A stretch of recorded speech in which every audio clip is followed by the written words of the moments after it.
John, I posted early on about an organization that I've worked. I've been to churches that have been associated with this organization. It's called the Chalmers Institute out of, I think it's Covenant College in Tennessee. And Okay. there's a book that they sort of are associated with called When Helping Hurts. Are you familiar with that? Chalmers Institute? I posted a link to it. It's chalmers.org. But basically, the idea is it's helping in sort of a one-off go for a variety of reasons that are both personal and systemic, can be as harmful as it can be helpful. It might placate a sense of a twinge that you might feel here or there, or somehow otherwise feed into your theology. But at the end of the day, you're sort of feeding a systemic problem rather than actually investing in it in a way that really has some traction. So what they've tried to do is partner with churches to sort of build communities where they share social capital, they share, they bring business people in from the community, try to create jobs for people, try to really help people get. They often will give away, charitable donations or give very low interest loans or other types of things that are focused on being responsible and helping these individuals. Really build their lives back up. So it's a virtue-based approach. Anyway. Yeah, I'm not familiar with that particular organization. I think it sounds wonderful, but it also sounds a lot like what we do in some of our centers. So Focus has 7 centers in the United States, and most of them are in the Rust Belt and West. So like kind of the upper Midwest and then further west. In particular, what you just described is essentially how our St. Herman House in Cleveland works. And so people who are maybe recovering from substance use or have been or are homeless are able to have a place to stay, get some meals, engage in community with one another. There are prayer services that are led by the director there every day, and they are connected with local resource organizations to help them find sustainable employment. So like there's a couple of guys who just received employment at grocery stores, we have a hiring surge at grocery stores right now because we are realizing here that they are they're the backbone of our economy. These workers, they're essential workers, and so at St. Herman House, it's not necessarily a long-term solution. It's kind of a step along the way, if that makes sense, where people are able to engage a community that helps clean their lives up, to be producers and more connected with other members within their society, within their local community, and job training, job placement. That is. So I mean, so it sounds like, is this a parachurch organization, or is this somehow affiliated directly with the church? Are these people who are coming to the center in any way involved in their church life? Yes. Sort of a wish. So essentially how it operates, it's under Focus's umbrella, which is a pan-Orthodox organization. And the people who come there to serve, there are the full-time staff, and then there are people that are coming from churches all around in the area, in Cleveland and surrounding area, to help serve as well. And it's a core of volunteer engagers. They're not paid by St. Herman House, but they come and serve alongside those people and help them. And there are relationships that are built in order to get them to different parts of the community in order to kind of help execute the goals that they have. So it's not part of it's not part of an Orthodox parish, but Orthodox parishes in and around the area provide the servant leadership and the manpower to help execute the goals of this organization, which is pan-Orthodox in nature and is operated by people who are predominantly Orthodox Christians. Yeah. Not in every circumstance, but most of the time. I think there's a sense in which it's important that we can have, I think we need to recognize the short-term and long-term kind of goals as a community, and why uh, giving and service isn't something that we can only see as individuals as well, and that the church has a role in being an institutional body in these communities. And there's a sense in which locality matters. So it's not that one time I saw someone and ran them off and then, but there are moments where we're called to do that.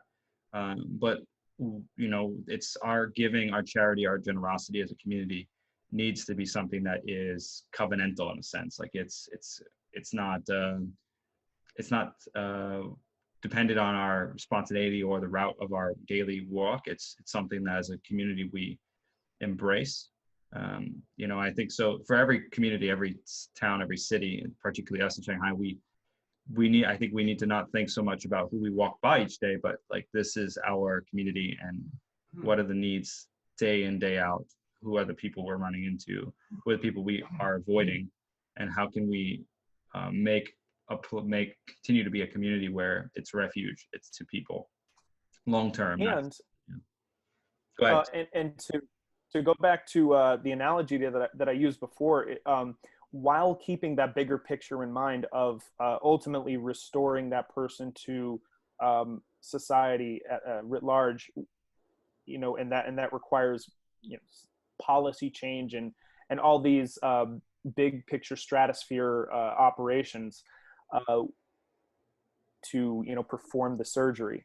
We also have to remember that it's equally as necessary to clean and anesthetize the wound. And if that means planting those initial seeds by taking care of somebody's basic needs, if maybe a reusable tote that has some items that would have cost $45 for them to purchase at the dollar store in order to satisfy their family for the next month, if that is what is standing in their way of maybe being on a street or in a shelter or whatever the case may be, that needs to be seen as equally important. Yeah. I think we have a tendency to want to see something through from start to finish, because that would just feel awesome to say, I planted this seed, I cultivated it, I watched it grow, and then I harvested it. But we don't all serve that same purpose. And some people are going to be the seed planters. Some people are going to be the ones who take that next level of sophistication, that second step, and help them cultivate their skills and their gifts into a productive form of employment. And then there are other people who are going to see that they have, you know, completed some sort of training and they're fully integrated back into society and are now at that third level where they're helping other people along the same journey. I would love to see all that happen too. I recognize that I'm not in a position to do that all the time. Sometimes I have to be a seed planter and then just trust that God is going to bring someone along the way to help that person. Troy, do you have a follow-up question? You can go ahead, and then I saw, Mark, that you have one, so I don't want to, but just see if it's on topic first. Troy, go ahead. Yeah, so essentially it's a follow-up. So for example, you know, you do want to bind up the wounds that are, you know, immediate needs, but there are other things that I know a lot of people in poverty struggle to do, is to find all the resources that may be available in their community. And so a lot of times it is that social connection, maybe that professional knowledge that somebody has, maybe signing somebody up for a welfare service they weren't aware they were eligible for, because maybe this is a new system or situation they're in. Right. Are these also things that you guys are pursuing? Oh yeah. So what you're describing is similarly to how we execute our programs in New York, because we have to tap into what's already there in order to meet people in their position of need. And so I've connected with community organizations, both government and nonprofit, you know, public and private in places like New York, Chicago. We do that in Orange County, where there are occasions where all we are is a pass-through, where we are sending people via reference to the place they need to go. Because the reality is the professionals who engage this type of work on a daily basis are just going to be more knowledgeable of what's out there than somebody who, like you just said, may be new to their new economic condition. They don't know what they don't know. But if somebody in focus in Orange County or Chicago or New York or Minnesota is tapped into what's available, they can help get that person to where they need to go next. Okay, thanks, John. Mark, did you have a question? Yeah. What's your overarching point? The entire What is conversation, the you mean? my overarching point is this. It is important, if we bill ourselves as little Christs, to incarnate the world the same way Christ did.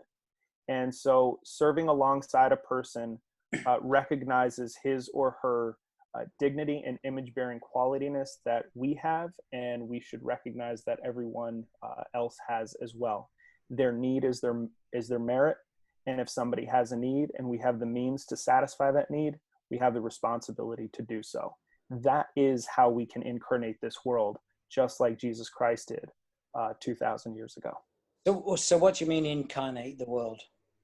Live alongside the people you're serving. God, in the second person of the Trinity, came down from heaven, assumed human flesh, and lived as a first century Palestinian Jew. He suffered with the people around him, and he was in their world. We need to be in the world of those that we're serving. Whatever that looks like is going to be different from place to place. But what we need to do is assume the context of those around us in order to see the needs that are there, understand them, and then hopefully find ways to meet them. But I mean, that's very vague. I mean, there's no. I mean, the biggest problem for people is sin, which I don't think I've heard you address. So I'll address the vague part first. The reason why I can't necessarily offer a blueprint is because when we meet people where they are, it doesn't look the same from one location to the next. I can't go into DC and serve a community in the same way that I might Chicago, because things just operate differently. People have different needs. That's one aspect to it. Sin is all around us. It affects us. It infects us. It is the condition that fights against the good work that we are trying to do. But what I want to be careful about is not giving it too much power. Meaning, I can't be concerned or I can't become obsessed with all of the bad things that might happen if it's going to prohibit me from responding to the needs that are in front of me and doing as much good as I possibly can. But isn't the greatest need redemption from sin? The greatest need is for a person to be ultimately cognizant and recognize that they have been and continue to be reconciled to God. And that what that looks like is being free from the things that bound them. I'm very comfortable calling that sin. Anything that separates a person from God is damaging to the human soul. And so what separates a person from God? Well, it could be anything. Anything that is damaging to a person, that breaks relationship with their surrounding world or communion with God.